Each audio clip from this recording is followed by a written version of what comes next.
Well, PG&E is in trouble again, this time over a fire that broke out 3 years ago in San Mateo County. Our investigative unit learned CAL FIRE has referred the case to prosecutors, and that's because of the length of time the utility allegedly delayed some critical safety work. Investigative reporter Jaxon Van Derbeken has the details. The Edgewood Fire burned a hillside near Redwood City during a sweltering June day in 2022. Thanks to low winds, but the firefight wasn't easy. We had some firefighters from our county who suffered injuries, and we do believe that PG&E engaged. San Mateo County District Attorney Steve Wagstaff says his office is reviewing CAL FIRE's report on the Edgewood Fire, which refers the utility for possible criminal prosecution, which could trigger corporate fines and greater oversight. While we haven't made our final decision by any stretch, it is certainly something where we feel there is liability on PG&E's part. He says that's because the utility repeatedly put off addressing an issue that CAL FIRE determined sparked the fire. The allegation is that PG&E left a high voltage line sagging in place for 6 years, until it finally came close enough to a line below it to spark the fire.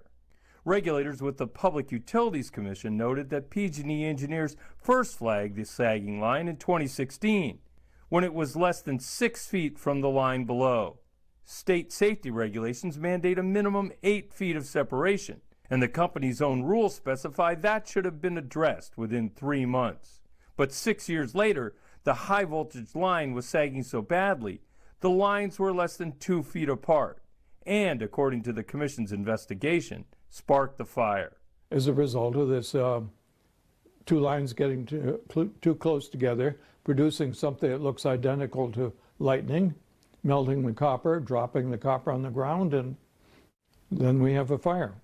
Ken Buskey has investigated more than 1,000 fires and reviewed the regulators' findings.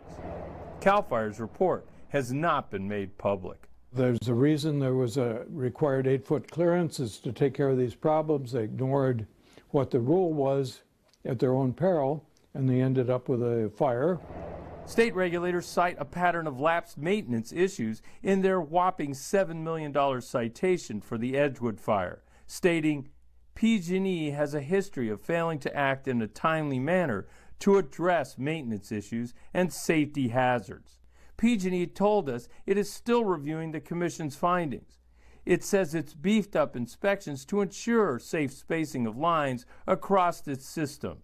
It hopes to ease its maintenance backlog by 2029 by mega bundling outstanding repairs and prioritizing highest fire risk problems. That focus, it told us, has cut backlog-related fire risk by as much as 79%.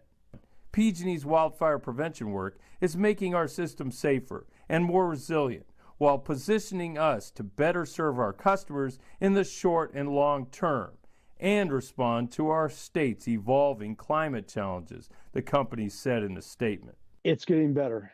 It's getting better every year. Mark Knoll is a Butte County prosecutor who has joined other counties in overseeing PG&E's fire safety efforts since the 2021 Dixie megafire, the largest in state history. It's still not perfect, but it's definitely improving. And from everything that we're seeing, we are definitely seeing a shift, an active shift in the culture of PG&E. But in San Mateo County, DA Wagstaff is still weighing whether to file criminal charges for the Edgewood Fire. If PG&E truly does care, and they run lots of ads to tell you they care, my personal belief is they could do a better job at caring. Jaxon Van Derbeken, NBC Bay Area. We investigate.